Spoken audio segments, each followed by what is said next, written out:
Hello, everybody. Good afternoon. Thank you so much for coming to my show and my artist talk. I'm just thrilled to see so many familiar faces here and some new ones as well. It's a great honor to share aspects of my painting practice with you and some thoughts about what comes to mind when I see all these paintings together for the first time in this beautiful gallery. This solo show has been in the making for about 4 years now. The longest time I've ever prepared for a show. Been a lot of detours, you know. It's like I would work on something and say, nah, and then put it away and then start some other things and yeah, that's exciting. And then maybe there's something going on in there. Maybe I'll put a few hits on that again. So it's a long journey to make a show. In the past, I've done a show at some galleries for. It took a year, and it never felt long enough. So I like to give more time to let things gestate and develop at their own pace. That said, that painting over there. Was just finished 3 weeks ago. I put final hits on it. I was like, it's not ready. I have 3 days left for it to dry, go and get photographed and put it in the truck. So, you know, nothing like a deadline, right? So I'm just going to refer to my notes occasionally. I prefer, hello, you guys. Please help yourself to, there are a few chairs there. Come on in.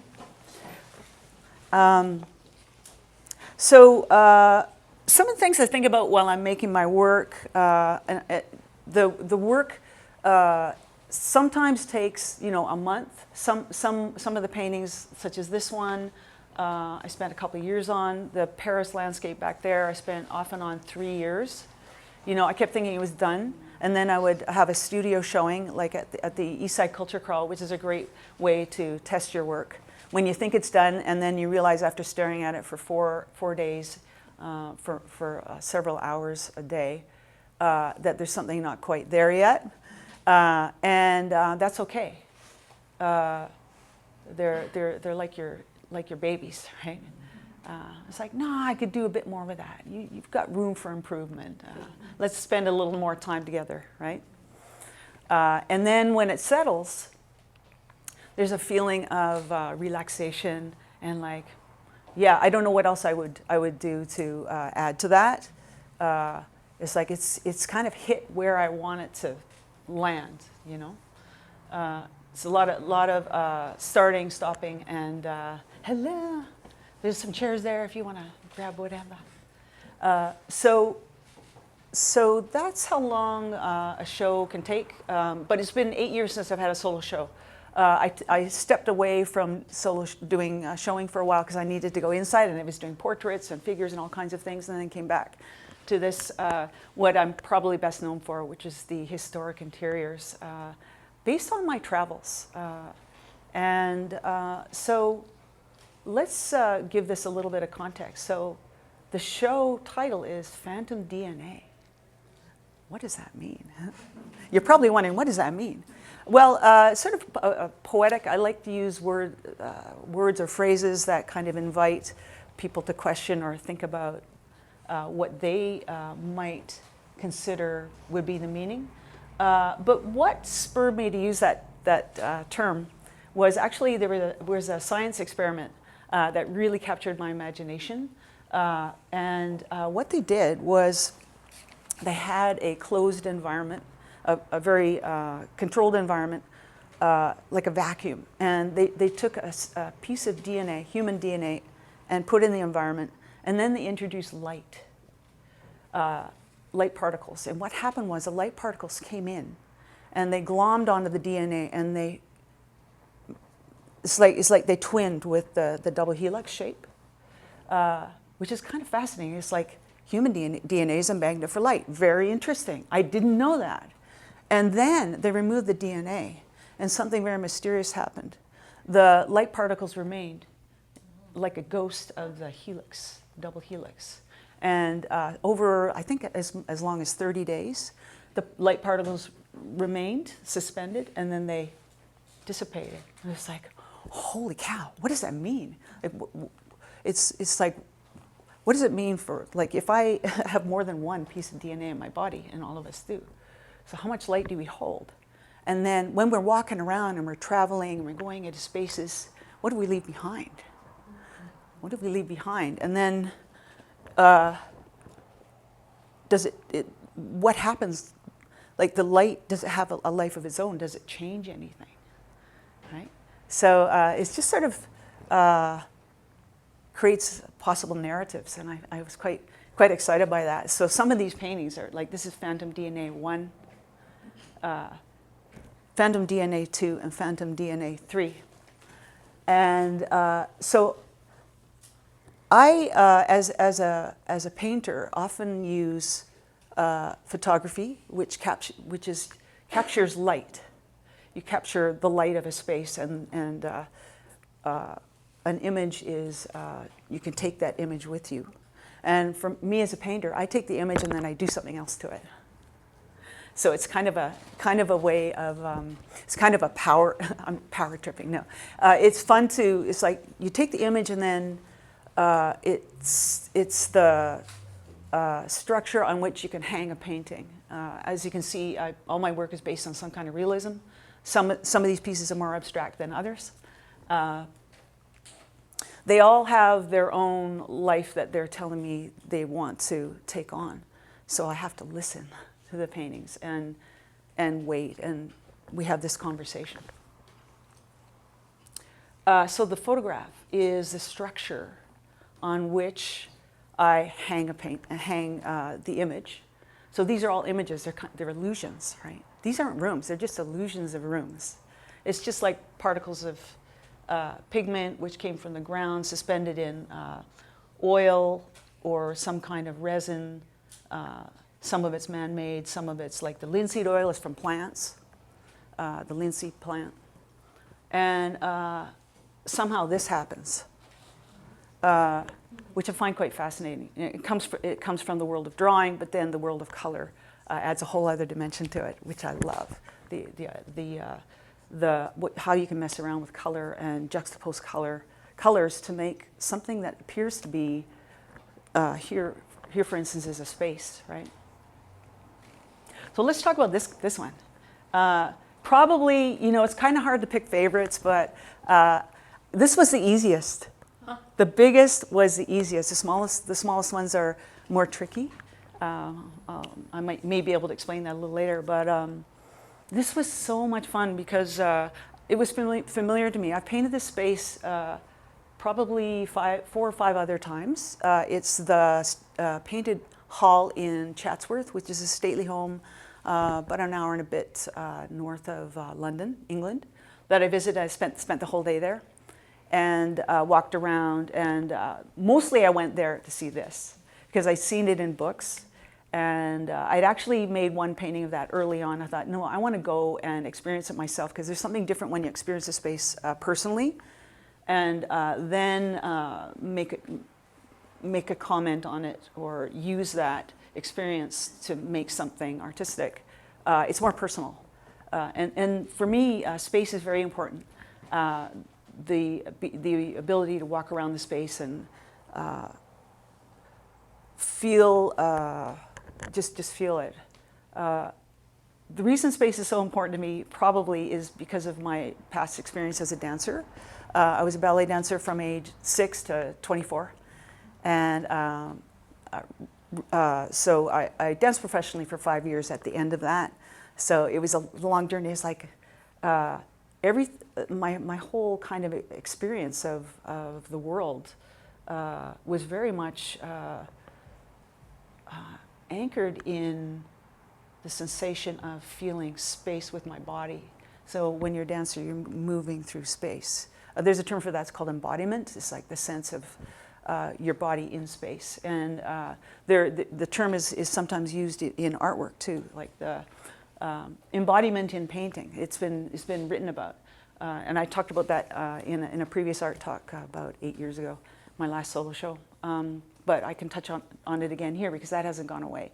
It's the experience of like when I am I'm looking at the photograph and I'm imagining like I'm working on one area, say I'm working on way back here in this recessed hallway. So when I'm mixing that color and I'm about to go in and draw or paint in that space, I'm actually feeling, it's like I'm projecting my body into the space, and my paintbrush is feeling as if it's going back, even though it's a two-dimensional surface. It's kind of trippy. But it's what I love to imbue is that sensation that I feel, and I'm trying to convey that to the viewers that I share the work with ultimately. So embodiment. So that it's like this is like a dance floor in here. You know, it's marble. It's actually a black and white marble, checker marble, but it's not really black and white, is it? There's a lot of other colors in there. So I was really messing around with pushing beyond what the photograph showed. I was going to say a little bit more about when you've rehearsed an image and then you do it again and again and again, then there's an ease, like a dance, right? When you know the choreography, and then you can start riffing on it. Or it's like with music. You know, it's like you learn the steps, you figure out how to join them together, and then it's like, okay, but what do I want to say with that? It's not enough just to make it look like the thing. For me, anyway, I mean, it's important that it's kind of sits in a place where it's recognizable, but then something else has to happen. And usually it's something that I hadn't planned. Kind of like life, right? So like I knew I wanted this to be kind of a golden tone, but because I painted it a certain way before, I wanted to do it differently just to surprise myself. So I took magenta and yellow and white and mixed them like almost like 3 brushes straight on the canvas to make that color. Just because of my experience, many years of mixing color, I knew I could do that without, you know, like you mix gold and you put it on and it's just gold. It's like there's pink in there, there's yellow, all kinds of little surprises. Purple, there was no purple in that room. It was kind of bluish, but it wasn't that blue-green. So I really was playing around with that. I'm just going to consult my notes because I feel like I'm digressing. Oh, more people. Hello. Hi, guys. So, yeah. Oh, yeah. So, dance and choreography. So, when you choreograph, I did a little bit of choreography, but I never became a choreographer. Lucky for you.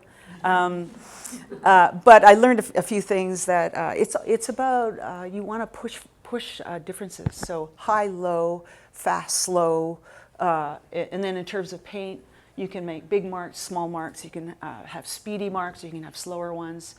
Big brushes, little ones, like little tiny lines. And then what do we got here? There's fast. There's like that. This is like so differences in directions, like that. So it's like that. This is like, right? So it's pattern. There's so much pattern in all these paintings. Pattern is really important to me. And so that brings up the notion of how light is very important to me in my work. You can see the light of the rooms is really key. You know, there's this sort of golden light in many of them. And this probably has the brightest light of all. This is Phantom DNA 2, where it's just a whole bunch of mistakes. So this is also Chatsworth. It's actually this corner of the painted hall. Only I walked closer in and photographed, you know, a detail. So those who came in a little later, you can come and see this a bit later. And actually, you're welcome to come around if you want to see further in. So it's a little bit long here. So the treatment here is quite different. It's kind of it's more risky behavior. So what happened here in my process was I was just trying to make it look more or less like the photograph, and it wasn't doing it for me. I was bored, to be honest. It's like, yeah, so what? You know, what do you want to say? And sometimes, quite often in my process, there's a tension that builds up. Like I'm working it and trying to make it say something or move it past a point where it's just good enough, or, you know, just, yeah, it looks like what the photograph says. So sometimes what I'll do is I'll let it sit in the corner and make me a little bit irritated. It's like, well, I got nothing to lose, you know, so let's go, because I don't like it. And so it's like, the colors are too muted, and it's too wimpy. Let's go. So it's like pure yellow. What if I took, there's no green there, but as long as I get the value right, like it's not super dark, it's not super light, it's kind of lightish dark. What if it wasn't brown, but what if I took green? Like there's no green there. Why not? And so just put it in. And then I'll employ, in this one in particular, I employed something called blind painting or blind drawing, which is, see that little drawing over there? For those of you, you need to go close, but it's using partial peak blind drawing. And what blind drawing is, and I teach this, I learned it in drawing practice, and I like to share it with other people. It's super fun because you can't get it wrong, because it's all about being wrong. It's all about being wrong and then accepting, right? But you need to know when to stop. So, and this little drawing here, what's it called? Baroque Fantasy. It's mostly space and just line. So I employed blind drawing. It's just line that's more, it's like following the contours of things. It more or less looks like what things are, but it's kind of in the wrong places sometimes. So you see that here. Like there's big broad strokes of paint, and then I'm doing semi-blind drawing into it of the bust. See, this is the same bust as this one, but it looks completely different. It's more like jazz, right? So I knew I could do that, but why would I want to do it the same way? I mean, ho-hum. So, yeah, so I just really went to town with this, and there was something I didn't like about this, so I took really coarse sandpaper and just sanded it down, thinking I was going to put paint back in and build it up again. But I thought, no, I think it looks really great with, like it's erased. It's like, reminded me of an old wall, like an old, you know, when you're traveling in old cities, or just like the graffiti walls in Gastown or something like that, where you know, people have gone in and they're doing some kind of rebellious act, right? It's like, and they have something to say. And then there's also history. There's history of maybe an old sign or something that used to be there, and it's sanded down, so there's a feeling that something is there. I'm not quite sure. I can't quite make it out. But that's okay, because there are a few things that kind of anchor the image, and it's kind of enigmatic. I kind of like letting people have passages in the painting where you're not quite sure what it is, but it's okay. It's like, it's kind of more interesting when you don't spell it all out, right? So that was super fun. And you know, I would go back and forth between, that's a dog's breakfast, and I really like that. Depending on who came, like some people would come in the studio and say, whoa. And I'd say, oh, I think I like it. And then someone would come in and ignore it, and I go, and then turn it to the wall. Yukiko said, I want it on the poster. So I thought, oh, okay, maybe it's good then. It's nice when you have another set of eyes, right? Sometimes you get too close to your work, and you just don't know anymore if it's been hanging around for a few years. So that was really fun, super bright color. And yeah, maybe there's a revolution here happening, I don't know. I kind of like that, like just someone running out the staircase leaving a trail of light or something like that. So over here is Phantom DNA 3, and quite a bit smaller, as you can see. All the images here are from my photographs, except for that one. I snitched it from the internet. But I have been in this space before. I went into, it's the Duchess Palace in Venice. And I figured, you know, if I abstracted enough, I think the photographer would probably be okay about it. Because if you walk in as a tourist, everybody's going to stand there and take that photograph or that angle, or they're going to stand here or here. There are probably a gazillion photographs that look quite similar, so I thought it was okay. But I am careful about copyright. But it's a little bit illegal, just saying. So this is gilded ceiling, gilded and painted ceiling, gilded and painted walls. Then it's the Doge's Palace, which is like the seat of government for the city of Venice, right? Or was. Marble floor, and I broke it up into little dots and didn't blend it. That was super fun. That was done near the end. And the tourists. So there's the implication that there are people walking through, but maybe it's like kind of like a time lapse or something like that. I love the fact that it's not portraiture. It's just the idea of colors and figures moving through space, and there's space between. I think that's a fire extinguisher. They're really very careful about their monuments in Venice because there have been some pretty bad fires there, particularly the Opera House.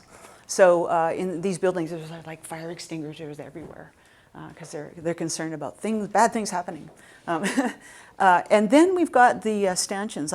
You'll see that often in some of the other paintings too. There are stanchions with these barriers, which show that these are museums, places for people to come and enjoy the opulence, but they can't live there, right? There are museums.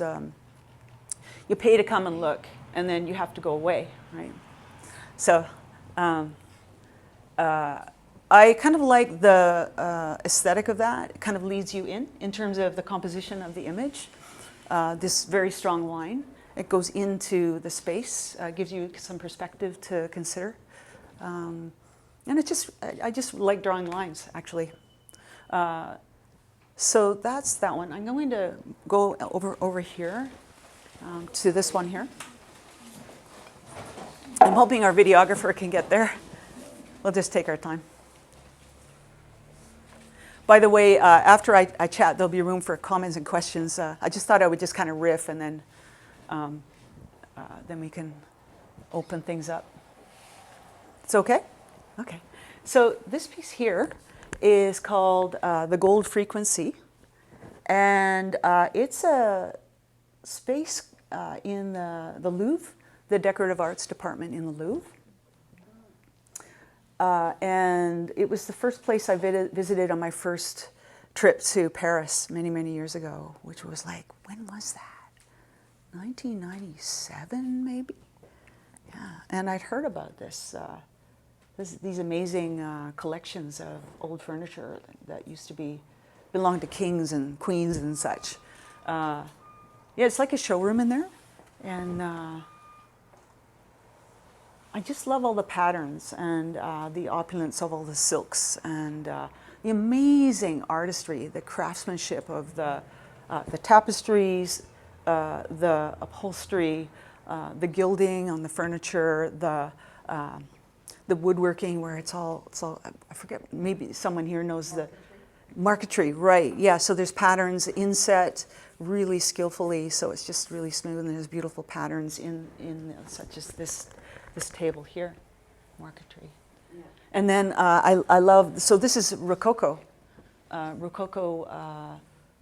design, which references nature. So like animal feet and shapes in nature like tendrils of plants, things like that. Rococo, they say there are a number of theories about where the word Rococo came from. It was prevalent throughout Europe around the 18th century. So rock and shell was one of the possible roots, the two words, kind of like Rococo, rock and shell, maybe referencing nature. So appreciation of nature, and it's like mimicking nature in the designs. Really, really lovely. There's a fire iron down here, which must have been used in some royal fireplace at some point. It's got very interesting, it's almost like there are sheaves of wheat or something that are all made of gold. There's a lot of gold in there. There's some gold chalices there on the central table. And there are different colors of gold, like a sort of a yellow gold. And down in the fire iron it was very important to make it more like a green gold. I used black in there. So the trick with this one, it took a long time. I worked on the start to finish this year. I started in the summer, and it's a very shallow space. It's much harder to depict a shallow space for me as a painter than a really deep space like this, because it can all so easily be flat. So it took me a long time to kind of massage the image, and the trick in painting to make things less flat is to it's edge differences. So and contrast. So on the tapestries at the back corner, the edges are more fuzzy. And so this is what I learned when I studied painting. It's like fuzzy edges recede, sharp edges come forward. I remember my teacher said like this, John McDonald, sharp edges come forward, and I've never forgotten that. Yeah, and I tell my students the same thing, right? So and it works. Oh my God! So you use little tiny brushes, and the edges get really sharp, and you accentuate contrast. So that's eventually this area in here started to pull away from the tapestry. It's like, whew, am I ever going to get there? But eventually I did. And those tapestries are really over the top, and it took a long time to get the colors just right and make the patterns flow. So I really enjoyed that. So gold frequency, what does that refer to? So there's lots of gold in the image, and there are some people in spiritual circles who talk about the gold frequency as something that's inside. We're electrical beings, and so we have different electrical settings in our bodies, and so there are notions that the gold frequency is when we're at our optimum, when we're in our joy and we're in our power, and we're just really rocking it. So I liked that concept. It's very positive. So let's go. I want to finish on the Parisian landscape. So if it's okay, we'll go back to this one here, which is called the Light of Truth, and it's a long hallway with a lot of pink sofas that appear to be made of silk and gold. I visited Potsdam, just outside of Berlin, and it's the summer palace of King Ferdinand II, who would go there. There were only 12 rooms in the palace. That was his smaller place that he would go in the summertime to be quiet in times of difficulty and relax with his dogs. And the name Sans Souci means without a care. So a place where he can feel really good. And in the center is a statue, and it looks like maybe she's holding a torch or something. It reminds me of the Statue of Liberty, actually. And it looks like a female character, or a female figure, and I just thought that was really beautiful. It's kind of like that classical Greek or Roman thing that you see in amazing old cities and old palaces. And she looks like she's holding a book or something, so maybe she's kind of wise, something like that. I worked on this thing for so long, and it wasn't coming, and then eventually I got the idea that maybe it needed some kind of intervention to mix things up a little. It was kind of a little bit too it was correct, but an intervention, but different from that, because it's small and it's kind of delicate. So I wanted it to be a little bit quieter. So I literally brought the photograph of the room into Photoshop, and I brought in something that's the opposite of an opulent palace, which was, to my mind, and also opposite in color. So there's a lot of pink there, so I thought green is the opposite of pink. It's a complementary color. So I thought, oh, I'm going to go into my forest scenes from Vancouver Island, where I've been living the last year, and see if I can find something that works. So I was testing out different things, and this one kind of worked, which is the forest in Cathedral Grove, just outside of Parksville, on the way to Port Alberni. And it's the old growth forest that I used to visit and still love. I grew nearby there when I was a child. And so I just thought it was kind of poetic and beautiful. And the green does work with the pink for sure. And it also creates a little bit more sense of movement. It's like the forest is coming out of the painting. It's kind of wrapping around the figure in a way. And there was going to be more, but I thought, no, it doesn't need very much just to convey that idea. So I was really happy with that, how it turned out. Oh, and also the silk on the couch reminds me of a purple tutu I had that was made of silk that my mom made me. She was awesome. She figured it out. Like she didn't have a pattern or anything. She just looked at the TV and thought, well, how do you do that? And then she did gravity tests. You know, it's like all these layers of tulle. It's like short, long, long, long, longer, and then it becomes a pancake. And she figured out it's like defying gravity. And then the teacher at the studio said, could you make a bunch for our students? She said, no.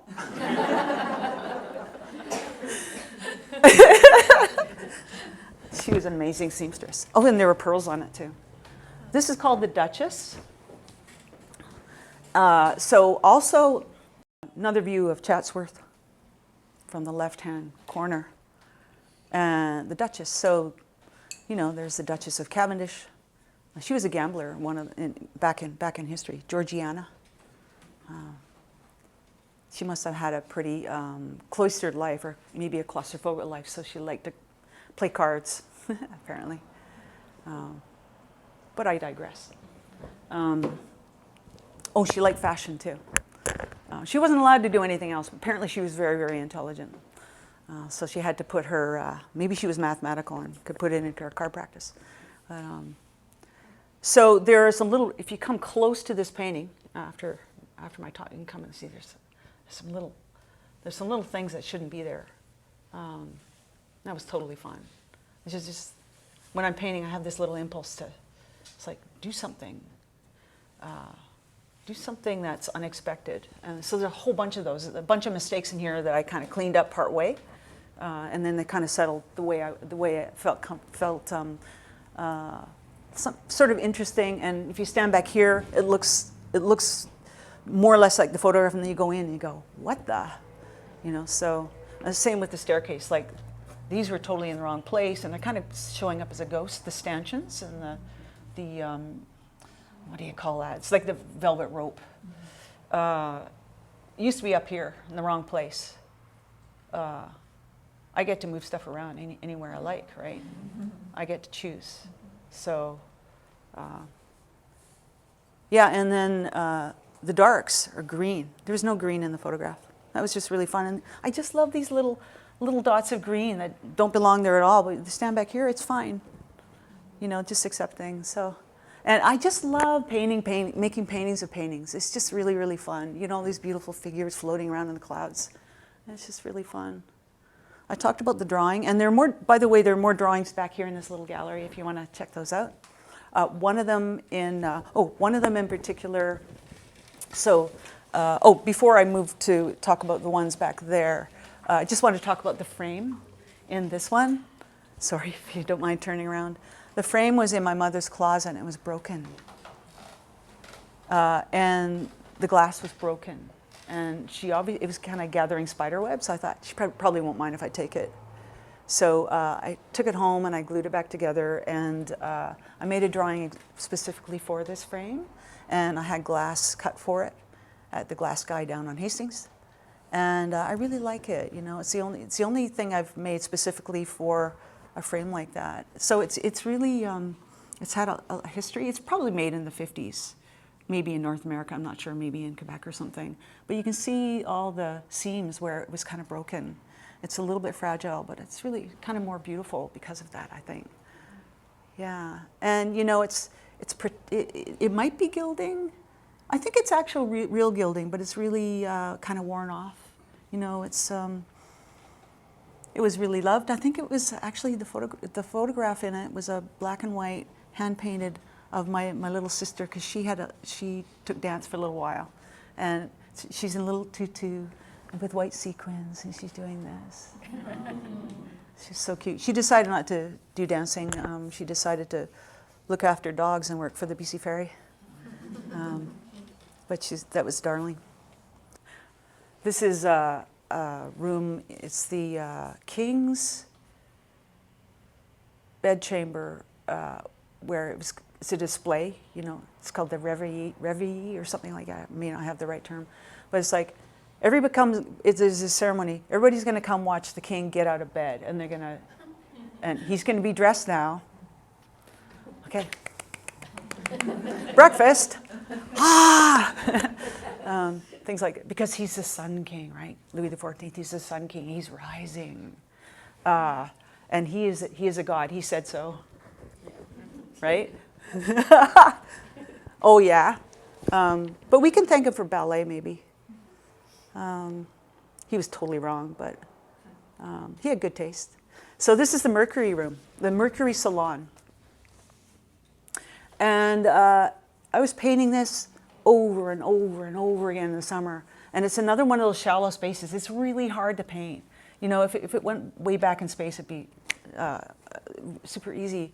But because everything's kind of close to the picture plane, like the wall's really close to us, the edge of the bed, everything's kind of coming forward and it was flattening out. So it seemed like the only way I could make it work was to start erasing it. So I took some sandpaper.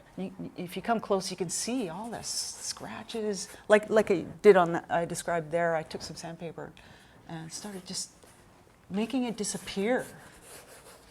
And it got better and better.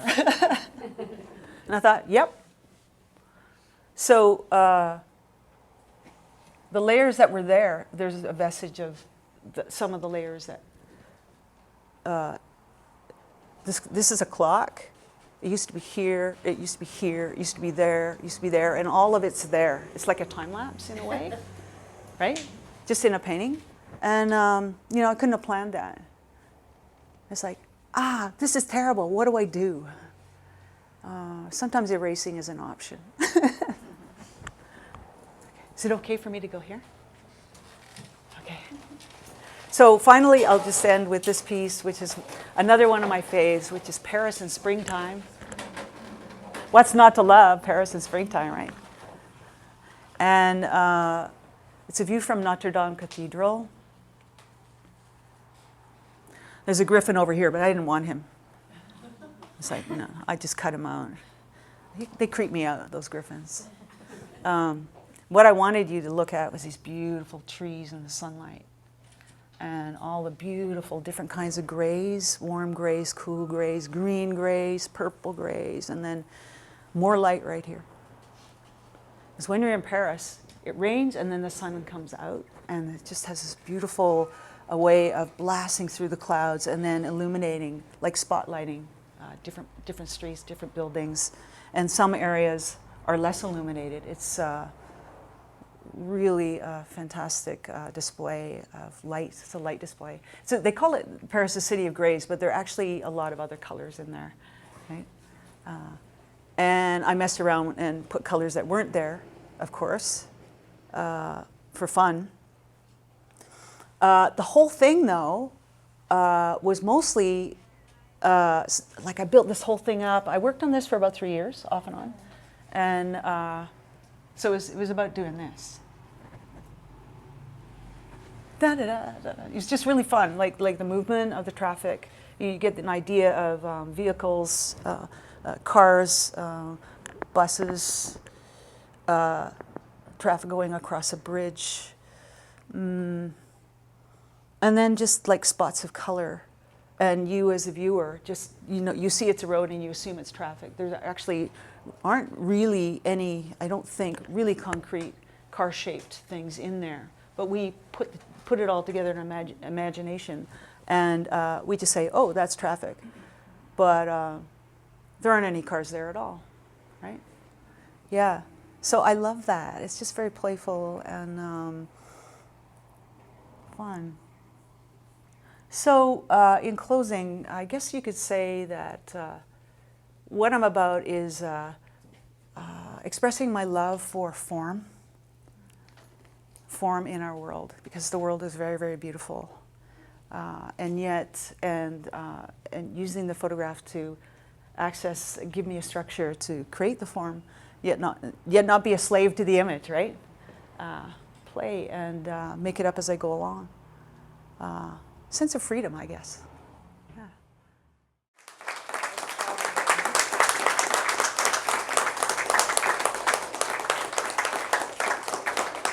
Enjoy your afternoon. It's a gorgeous day.